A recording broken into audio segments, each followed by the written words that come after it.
It's bizarre that so few have heard of Issei Sagawa, whose story is not only fascinating for its strange and unusual twists and turns but also because, well, it actually happened.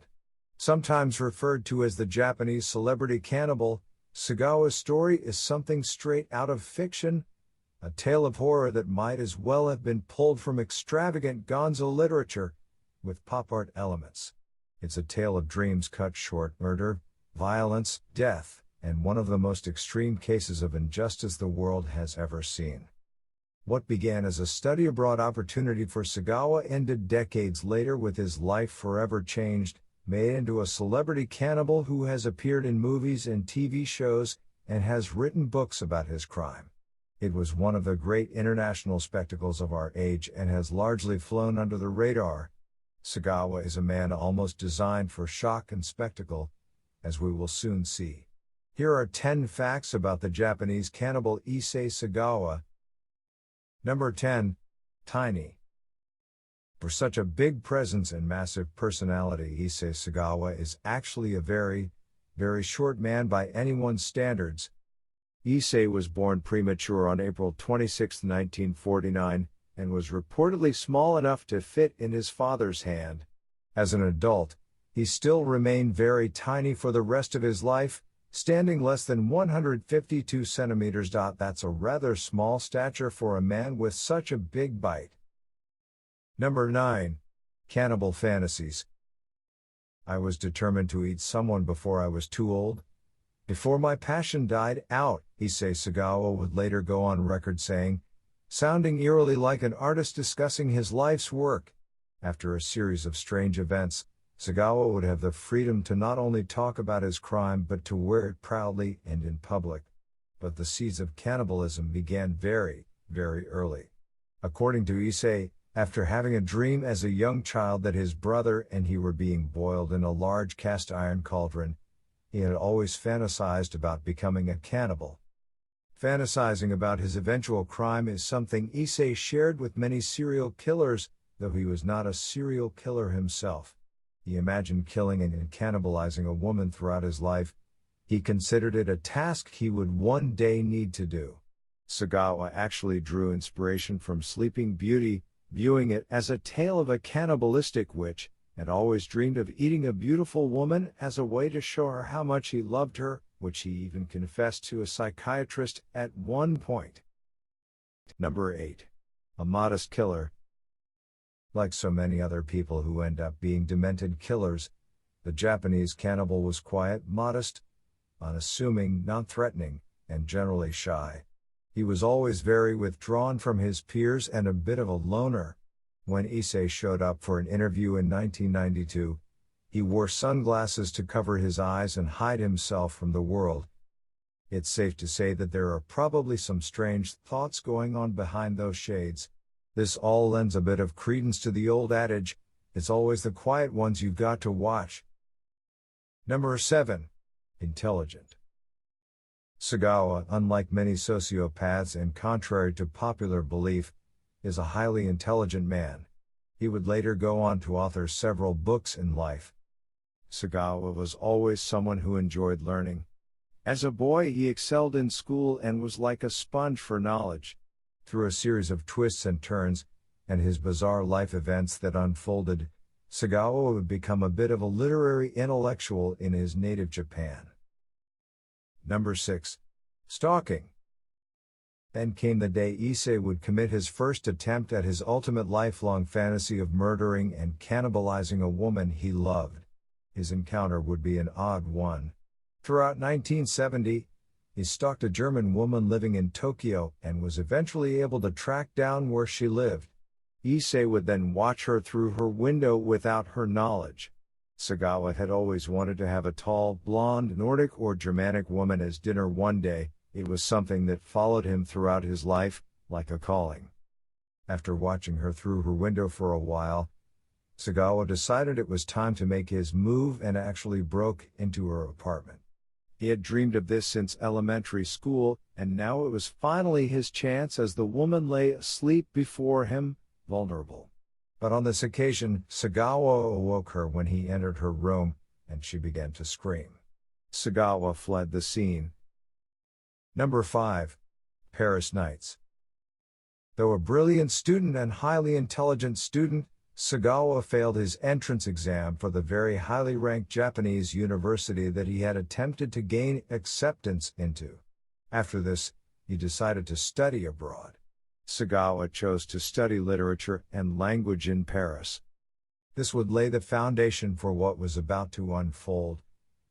One of the most shocking stories of the 20th century. Issei wanted, above all, to seek a doctorate in literature at the Sorbonne in France. Number 4. The Murder. It was the night of June 11, 1981, in Paris. The time had come for Issei Sagawa to finally carry out the fantasy he'd been harboring like a monster in the closet since childhood. It was time for murder and cannibalism. He had fallen in love with a tall Dutch woman by the name of Renee Hartevelt in recent months, and, considering that his goal was a PhD in literature and that he was an avid student of language, she thought nothing of it when he asked her to teach him some German. She would come over to his house, and he would pay her for language lessons for a while. Then suddenly, out of nowhere, Sagawa decided it was his time to live the fantasies he'd had all these years. He had bought a gun, and it was time he killed Renee Hartevelt. He shot her in the back of the neck. Issei claims to have fainted afterward. When he woke up, he raped her corpse. He would then proceed to finally fulfill what he saw as his destiny by dismembering her body and eating her. He would remove over 7 kilograms of her flesh and eat her over the next 3 days. Bois de Boulogne, a park in Paris, was no stranger to odd things happening. It was a place where many street-walking types, drug dealers, pimps, prostitutes, and other criminals would frequent. Sagawa was seen by many such people entering the park with 2 suitcases. The suitcases, of course, contained the remains of Renee Hartevelt. She had been dismembered and cannibalized. Being as short as he was, Issei was easily unmistakable. Knowing he'd been seen, he fled back home and waited for arrest. Number 3. Trial and Freedom. Sagawa didn't deny anything, not in the slightest. He openly admitted to killing and eating the 25-year-old Dutch girl who had been studying abroad and giving him German lessons in her free time. He confessed, "I killed her, and I ate her flesh," in his typically mild, undisturbed manner. Sagawa was arrested and brought up on charges of first-degree murder. Understandably, the police and the prosecutor had a perfect case. The defendant had confessed to murder and cannibalism. But fate would see to it that the story of Issei Sagawa didn't end here, and a French judge would rule the man legally insane and unfit to stand trial.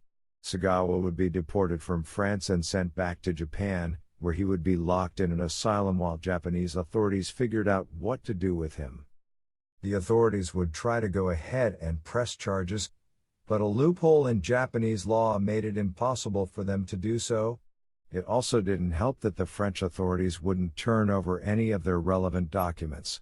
All Japan could do was send Sagawa to an asylum, where he would eventually be declared mentally competent and released, free again to roam the streets of Tokyo. Number 2. Celebrity.